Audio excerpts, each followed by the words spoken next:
Hello friends, इस video में हम बात करेंगे एक अपकमिंग मेनलाइन आईपीओ की जिसका नाम है जाना स्मॉल फाइनेंस बैंक। तो ये आईपीओ 7 फरवरी को ओपन हो रहा है और 9 फरवरी को क्लोज हो जाएगा। तो इस वीडियो में हम इस कंपनी का सारा रिव्यू करेंगे कि कंपनी किस सेक्टर की है और क्या काम करती है। इसके साथ ही ये इसकी फाइनेंशियली और फंडामेंटली कंडीशन कैसी है, यानी कि प्रॉफिट मेकिंग है या लॉस मेकिंग है, और इसकी ग्रे मार्केट में क्या डिमांड चल रही है जिससे हमें लिस्टिंग गेन का अंदाज़ा मिलेगा। तो बने रहिए वीडियो के लास्ट तक। सबसे पहले बात करते हैं इसकी डिटेल की। तो इसका फेस वैल्यू रखा गया है 10 रुपीज़ पर शेयर और इसका प्राइस बैंड रखा गया है 393 रुपये से 414 रुपये, यानी कि प्राइस बैंड उतना ज़्यादा महंगा भी नहीं है और एकदम सस्ता भी नहीं है। एक जेन्युइन प्राइस आना चाहिए, उसी प्राइस रेंज में आया है इसका। और इसकी लॉट साइज़ रखी गई है 36 शेयर की और ये कंपनी टोटल इशू लेके आ रही है 570 करोड़ का, जिसमें से फ्रेश इशू है 462 करोड़ का और OFS है 108 करोड़ का। अब बात करते हैं कि कंपनी करती क्या है, यानी कि किस सेक्टर की कंपनी है। तो ये कंपनी 2006 में स्थापित हुई है, यानी कि अपने सेक्टर का काफ़ी अच्छा एक्सपीरियंस हो गया है इस कंपनी को।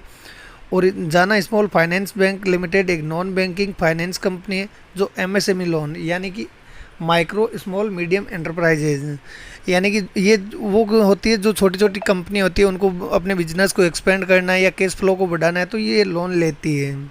तो और वो लोन अनसिक्योर्ड भी रहता है। दूसरा, हाउस लोन भी देती है और ये टर्म लोन टू NBFC भी देती है।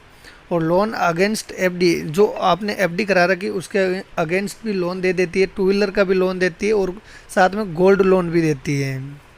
और जाना SFB पर्सनल और स्मॉल बिजनेस लोन भी देती है। इसके साथ ही एग्रीकल्चर लोन और ग्रुप लोन भी प्रोवाइड करती है। इसको 3 कैटेगरी में बांटा गया है। पहला है individual loan for home repair, यानी कि ये होम लोन वगैरह भी देती है। दूसरा, मतलब ये स्कूल फीस का भी लोन प्रोवाइड कर सकती है। तीसरा ये कि ये इंडिविजुअल पर्सनल लोन भी प्रोवाइड करती है। और डेब्ट consolidation, family function, incidental expense, business purpose, यानी कि अलग अलग कैटेगरी के लिए हर टाइप का ये लोन प्रोवाइड करती है।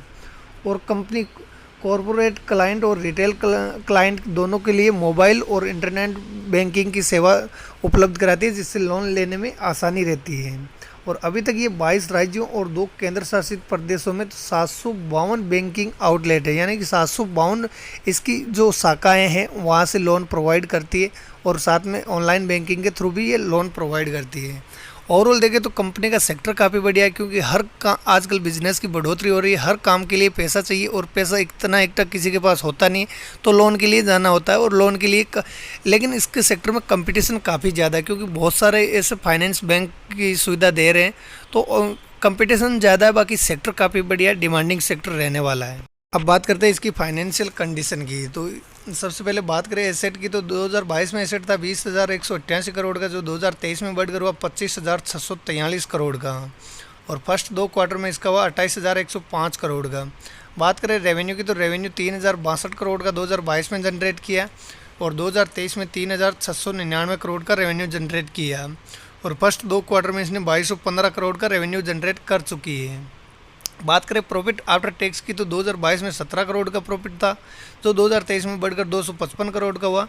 और फर्स्ट 2 क्वार्टर में इसने 213 करोड़ का प्रॉफिट जनरेट कर चुकी है।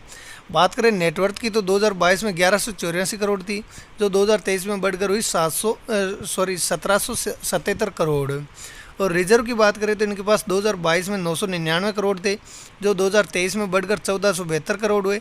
और फर्स्ट 2 क्वार्टर में ये हो गए 2225 करोड़। बात करें इनके ऊपर बोरोविंग की, तो 2022 में बोरोविंग थी 4509 करोड़, जो 2023 में बढ़कर हुई 6277 करोड़। और फर्स्ट 2 क्वार्टर में ये घटकर हुई 5313 करोड़, यानी कि बोरोविंग साल दर साल कम होती जा रही है और प्रॉफिट में साल दर साल बढ़ोतरी हो रही है। ये कंपनी के लिए अच्छा संकेत है।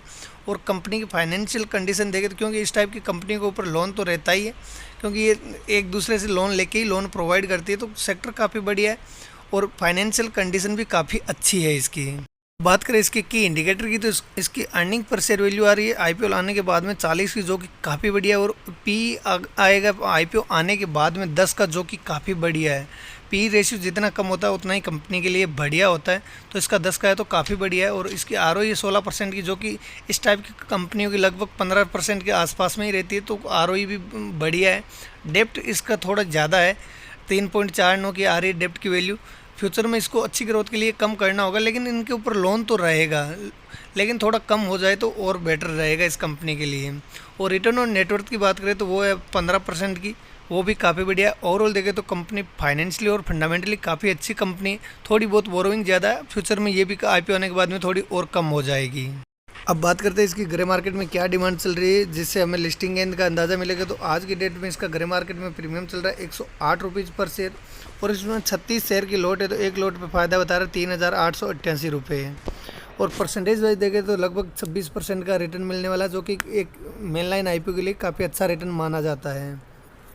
और इसकी डिमांड आने वाले दिनों में 3-4 दिनों में, जब तक IPO का लास्ट डे रहेगा तब तक बढ़ सकती है, क्योंकि कंपनी का सेक्टर काफ़ी बढ़िया है और कंपनी भी ओवरऑल अच्छी है। तो और डिमांड बढ़ने की उम्मीद है इसकी, बाकी अभी भी डिमांड अच्छी ही चल रही है इसकी।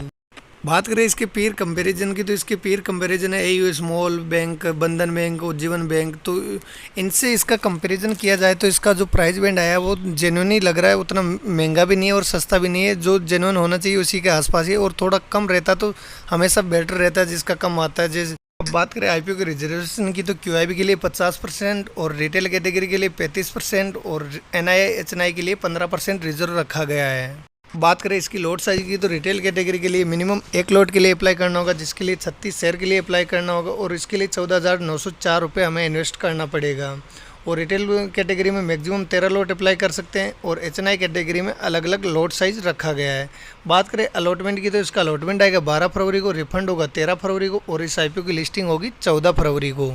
अब फ्रेंड, हमने इस कंपनी का सारा रिव्यू कर लिया कि सेक्टर क्या है, डिमांड कैसी चल रही है, सब कुछ डिटेल में बात कर ली इनके ऊपर। अब फाइनली डिसीजन लेना है कि इस IPO में अप्लाई करना है या अवॉइड करना है। तो अभी तक के हिसाब से इसकी डिमांड ठीक ठाक ही चल रही है, 25% के करीबन चल रही है, जो कि एक ठीक ही है। और अगर डिमांड बढ़ती है तो हमें और अच्छा है, लेकिन इसमें लिस्टिंग इनके लिए अप्लाई कर सकते हैं और लॉन्ग टर्म के लिए भी अप्लाई कर सकते हैं, क्योंकि सेक्टर काफ़ी बढ़िया है और इस टाइप की जितनी भी कंपनी है उन्होंने अच्छा ही काम किया है। तो उम्मीद करते हैं कि इसका भी जो लिस्टिंग होगी अच्छी ही होगी, और मेरे हिसाब से इसकी डिमांड और बढ़ने वाली है। बाकी फाइनली आप डिसीजन अपनी रिसर्च के बाद ही लेना कि अप्लाई करना है या अवॉइड करना है। और फ्रेंड, अलॉटमेंट के चांस बढ़ाने के लिए आप फैमिली मेम्बर के डीमैट अकाउंट खोल सकते हो, जिसका लिंक डिस्क्रिप्शन में दे रखा है। और वीडियो देखने के लिए धन्यवाद, और इस टाइप की वीडियो के लिए मेरे चैनल को सब्सक्राइब कीजिए। धन्यवाद दोस्तों।